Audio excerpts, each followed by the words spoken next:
Le bout du monde, d'Irolat. Le célèbre petit hameau s'éveille à peine que c'est déjà l'effervescence sur le port.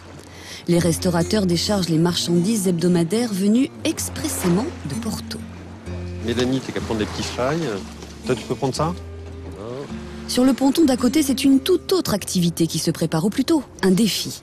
Ce pari fou, c'est celui de l'expédition Callisté Péripli. 4 hommes et une jeune femme qui, durant un mois, vont embarquer sur le catamaran Cataxo pour filmer et photographier le littoral insulaire. Peter, t'es bâbord arrière.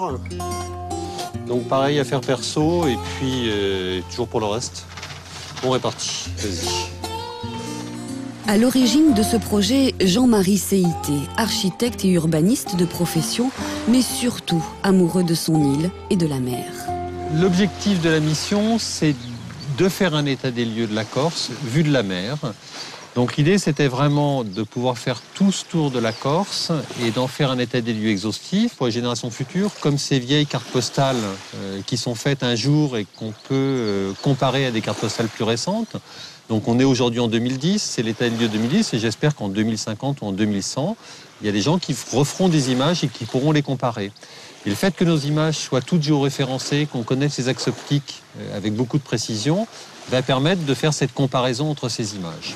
C'est bon Alberto, tu peux larguer devant? Symboliquement, c'est de Girolat, magnifique carte postale connue dans le monde entier, que l'expédition Callisté Péripli a choisi de larguer les amarres.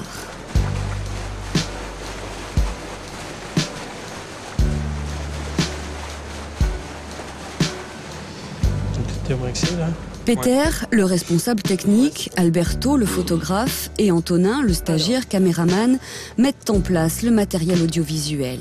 Mais obtenir une image stable depuis un bateau n'est pas une mince affaire. Alors on a cherché plusieurs moyens, on a fait des tests. Ce qu'on a trouvé de mieux, c'était de suspendre le matériel en ajoutant deux gyroscopes qui vont travailler dans deux sens différents pour arriver à avoir une image à peu près cohérente pendant tout le travail.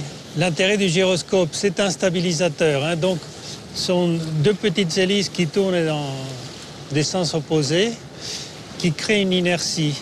Donc ils ne vont pas freiner l'appareil, mais ils vont adoucir tous les mouvements. À la fin de son périple, soit 1500 km de côte, l'équipage ramènera de ce voyage un film d'une 40aine d'heures et un panoramique de quelques 12 000 photos. Des images et une vidéo prise de manière très précise. Moi, ma première mission, c'était de créer les waypoints, en fait, pour organiser le parcours du bateau. J'ai fait ça sur un traceur de carte, en fait, où j'ai rentré toutes les coordonnées du trait de côte décalé de 300 mètres pour organiser le parcours du bateau. Après, il y a une autre partie géoréférencement des images. Donc là, c'était pour caler l'axe optique des différents instruments, donc la caméra et l'appareil photo. Alors, est-ce qu'on est calé sur la route? Ouais, c'est bon. C'est bon. Première route, premier waypoint, c'est bon. Et voilà, c'est parti. 31 jours de mer pour boucler le tour de la Corse et relever son défi. L'aventure scientifique et humaine de Callisté Péripli ne fait que commencer.